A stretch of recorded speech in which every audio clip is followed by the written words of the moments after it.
Hey, salut les amis, bienvenue sur ma chaîne, bienvenue sur le fabuleux garage de Figoulu. Aujourd'hui, on va travailler sur la Harley Street Bob FXBB. Je vais vous montrer aujourd'hui comment on fait la maintenance des 16 000 km, principalement les 3 vidanges, c'est-à-dire moteur, boîte et primaire. Je vais vous montrer en complément de la vidéo que je vous avais fait sur les freins que je vais vous remettre en haut dans la description et dans la fiche également, comment maintenir régulièrement sa moto. Surtout vous montrer que c'est pas si compliqué que ça, et donc on va commencer maintenant par vous montrer déjà qu'est-ce qu'il faut acheter comme produit et quels outils on va utiliser pour faire ça. Allez, à tout de suite.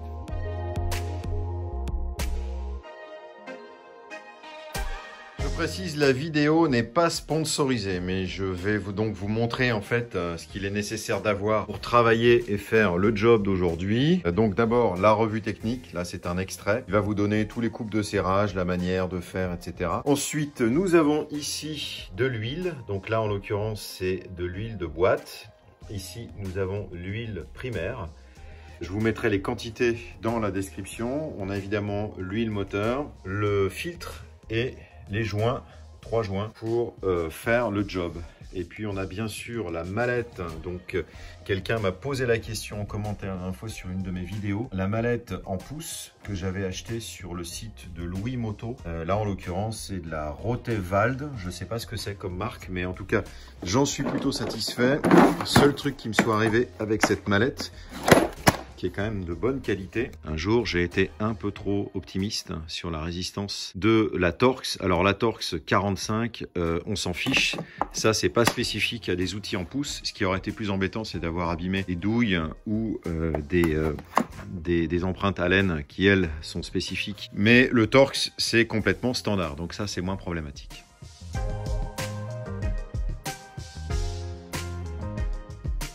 La première opération consiste déjà à protéger votre garage parce que pour avoir fait plein de vidanges, même si on fait gaffe, on en met toujours de partout. Donc ici on va commencer par la vidange du bloc moteur et donc il va falloir aller chercher ce bouchon pour vidanger le moteur. Alors ce que préconise le manuel d'atelier, c'est en fait de faire tourner un peu la machine pour la monter en température, pour faire en sorte que l'huile soit un peu plus fluide et qu'elle s'écoule plus facilement.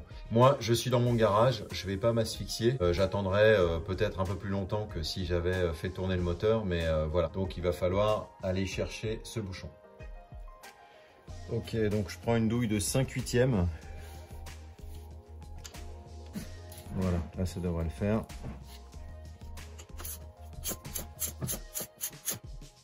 Voilà, donc on a le bouchon aimanté là, classique. Bon, il n'a pas l'air trop sale, je vais aller le nettoyer.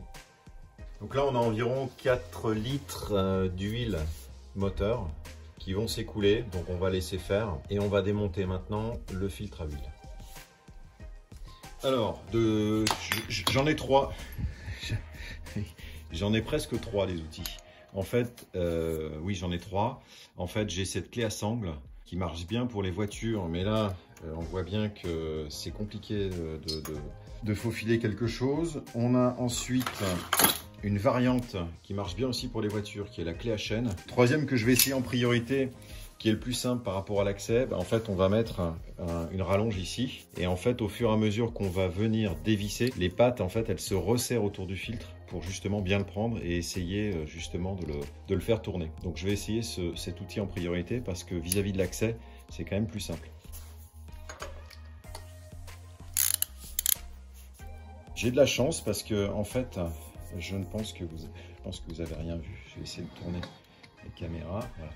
En fait, donc le principe c'est bien ça. Hein. Quand on serre, les griffes viennent enserrer la tête du filtre et vous voyez qu'en fait, voilà, on arrive facilement à le faire tourner. Donc je ne devrais pas avoir trop de problèmes pour continuer à le dégager. Je vais tout de suite mettre mon fameux papier alu.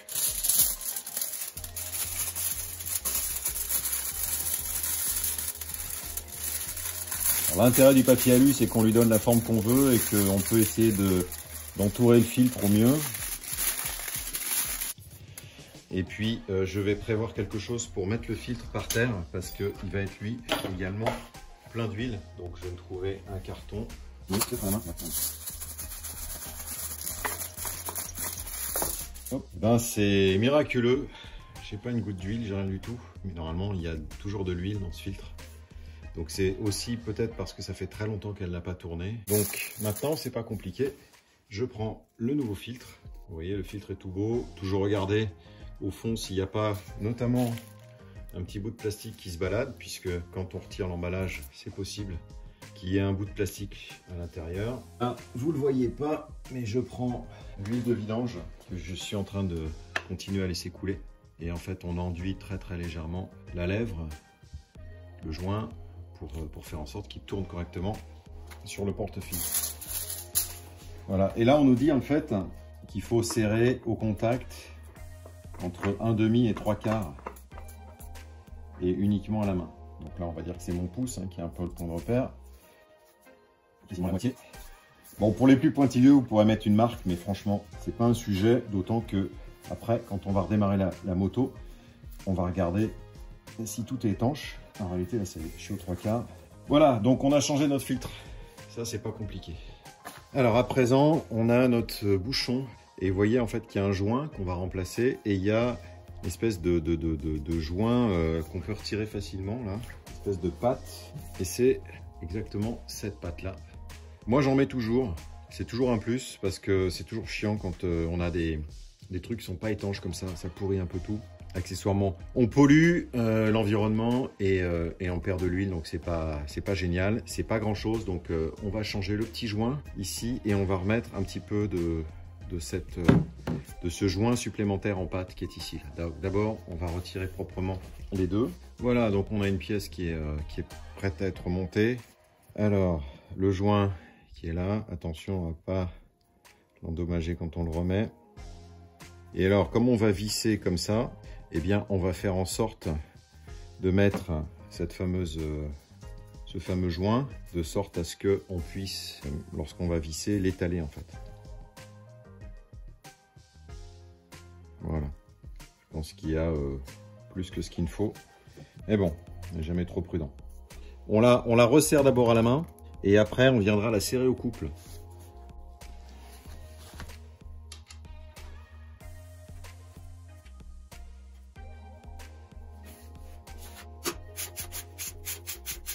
La clé dynamo est là, je l'ai réglée sur 25 parce qu'on nous dit entre 19 et 28,5. Donc je me suis mis à peu près au milieu. Voilà. Pour terminer, il ne reste plus qu'à remplir le moteur avec de l'huile neuve. Donc il suffit de prendre la jauge. Alors on nous dit qu'il faut mettre 3,8 litres. Et le bidon que je vous ai montré tout à l'heure, eh ben, il fait 3,8 litres. Donc il faut qu'on mette la totalité du bidon. Alors on met ensuite la jauge et on voit déjà qu'on est au minimum moteur froid, donc on a la bonne quantité.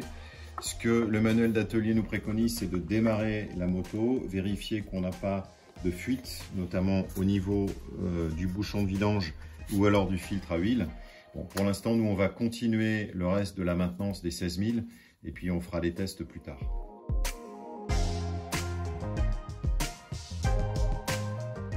Alors, on travaille maintenant sur la transmission primaire. Transmission primaire, c'est cette partie-là. Et pour ce faire, eh bien, on va venir retirer ici le bouchon. Je vais mettre un entonnoir comme ça. Donc, vous n'allez peut-être pas tout voir.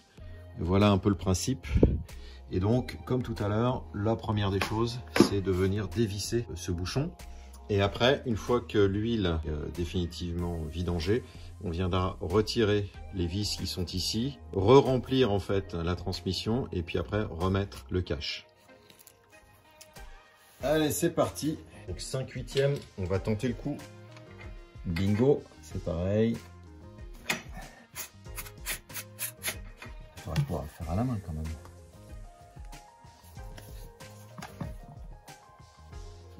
J'ai dévissé le bouchon qui est ici avec la même taille de douille, 5/8e. C'est le même principe que pour le moteur. Et là, je suis en train de faire couler l'huile de la transmission primaire. Vous la voyez là, elle coule ici. Voilà, rien de bien sorcier. Je vais vous reprendre une fois que tout sera fini parce qu'il n'y a rien de passionnant à voir couler l'huile. Mon bouchon est prêt à être monté. Et j'ai regardé le couple. C'est exactement le même que pour la partie moteur. Donc on va resserrer à 25 Nm. Toujours important bien sûr de remonter d'abord à la main pour bien prendre les filets.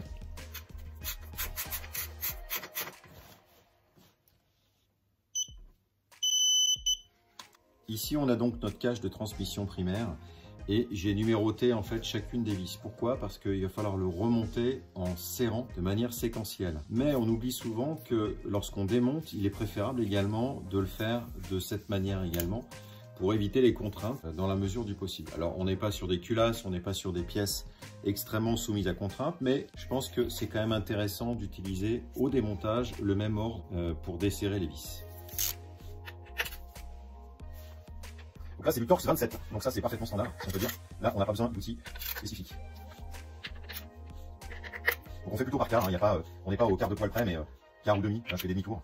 Et puis une fois que... Alors vous avez vu en fait, là aussi hein, c'est du bon sens, je garde toujours une vis en haut pour pouvoir retirer mon cache sans nécessairement risquer de le faire tomber par terre.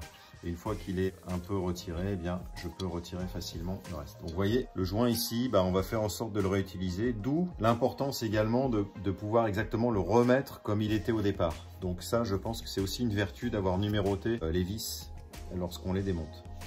Alors là, on a la transmission primaire. La transmission primaire, c'est notamment tout le mécanisme d'embrayage. Et le principe, ça va être de remettre de l'huile jusqu'à un certain niveau que je vais vous expliquer juste après. Alors effectivement j'ai lu la description, sans grande surprise il faut remplacer le joint que je vous ai montré dans le carter, là, cette partie là. Bon, je ne vais pas le faire en croisant les doigts parce que j'en ai pas. Et en revanche, alors voici l'explication du manuel d'atelier. Voilà à peu près le niveau que je ne pourrais pas vous montrer, ou en tout cas difficilement, d'huile qu'il faut mettre dans la transmission. Si on met trop d'huile, alors on va avoir des problèmes pour changer les vitesses, l'embrayage sera dur. J'essaye de vous montrer le niveau qu'on va atteindre. Je me suis renseigné, en réalité, c'est environ 1 litre. Donc on va essayer de mettre environ 1 litre et puis on verra bien ce que ça donne. Voilà, donc je mets de l'huile de transmission primaire. Voilà, je ne sais pas si on voit grand chose. Il y a le niveau qui est tout en bas. Au final, j'ai fait un complément. Alors, voilà exactement où j'en suis. Donc le bas de la transmission qui trempe dans l'huile. Voilà, et c'est bon, voilà, c'est ce qui est préconisé. À présent, comme on l'a fait tout à l'heure, on va venir remettre le cache. Je commence toujours par celle du haut. Donc c'est là où je vais faire un quart maxi. Très bien.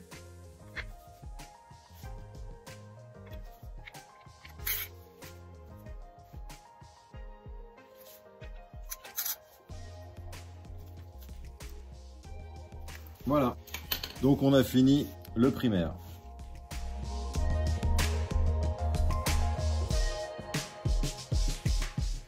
Dernière partie, la boîte. Donc la boîte, les accès sont cachés en fait par ce compartiment-là. Ici, on a la jauge. Donc ce qu'il faut faire d'abord, c'est retirer cette partie-là. Je vais vous remettre également en fiche la vidéo que j'ai fait sur le changement de batterie, puisqu'en fait, on accède à la même partie. Ça peut toujours vous servir si un jour vous avez besoin de changer votre batterie. Donc là, on utilise une empreinte Allen 5/32e.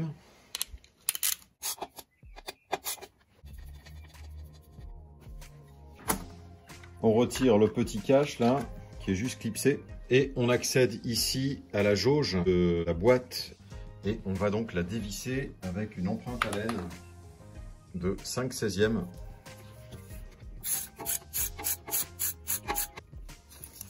On regarde. Et là, je suis full. Et la couleur de l'huile est plutôt propre. C'est pas grave, de toute façon, il faut qu'on fasse la vidange. Donc, je vais laisser la jauge comme ça. Et maintenant, je vais m'occuper d'en dessous. Alors, même punition, même motif. Ce petit bouchon-là, on va le dévisser avec une douille de 5/8e. Et après, bien sûr, je mettrai mon entonnoir. Voilà, donc à peine serré. Hop, voilà. Il n'y a pas énormément de volume dans cette boîte. Il y a quand même pas mal de limailles. Hein. Bon, c'est du classique. Et on a toujours ce même système avec le petit joint torique ici et puis un peu de pâte là. On voit un peu le blanc de la pâte à joint. Donc on va faire pareil. Alors la boîte est vide, hein. Ça fait un moment maintenant que ça coule et on voit qu'on est un petit peu en dessous de 1 litre. Le manuel d'atelier, en fait, il faut donc remettre 0,83 litres et serrer en fait le bouchon entre 19 et 28,5. Donc c'est exactement le même couple de serrage que pour le bloc moteur ou la transmission primaire. J'ai mon bouchon là qui est ici. Je vais y mettre ma Loctite 565 et je vais serrer tout ça au couple de 25 Nm. Et après quoi, on ira remplir la boîte. Donc je suis très généreux avec la Loctite, peut-être un peu trop. Je préfère trop en mettre que pas assez parce qu'au final, c'est toujours embêtant d'avoir des fuites. Très important, toujours remettre le bouchon à la main dans un premier temps. Une fois qu'on a fini de revisser ça à la main, on vient avec la clé dynamométrique. On la règle sur 25 Nm. Voilà. Voilà, c'est réglé. Maintenant, on n'a plus qu'à remplir la boîte avec la nouvelle huile. Voilà, alors, on se sert d'un entonnoir. J'ai déjà commencé à remplir largement. Je termine en fait. Et je vais venir vérifier le niveau. Donc l'huile, je l'ai présentée en début de vidéo. C'est de la 80-90 et c'est vendu par quasiment 1 litre. Voilà, et donc le principe, c'est de venir après remettre la jauge. Le principe étant de la visser jusqu'au contact. Hop, je ne serre pas. Je redévisse. Et là, sous vos yeux ébahis, qu'est-ce que je vais voir? Eh bien, le niveau d'huile. Donc là, on est plutôt pas mal. On est à un peu plus de la moitié. Donc je vais continuer à remplir pour arriver jusqu'à la marque F, donc full.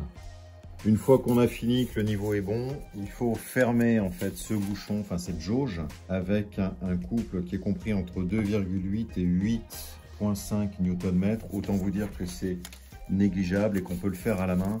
Franchement, en dessous de 10 Nm, c'est pas la peine de se prendre la tête. Donc voilà, bien veiller à faire en sorte que, une fois que la moto redémarre, qu'on n'ait pas de fuite, que ce soit au niveau de la jauge ou au niveau du bouchon, ce qui est plus facile à vérifier. Mais logiquement, si c'est bien fait, on n'a pas de problème. Pour la suite à la fin de cette opération, je vais vous montrer comment on fait. C'est pas compliqué, hein. Il faut remettre d'abord le petit cache qui est ici, avec les ergots qui vont bien. Donc, ça tient moyen quand même, hein, ça fait. Voilà. Il y a un petit cylindre bloc en caoutchouc qu'on va venir planter directement là-bas. En premier, hop.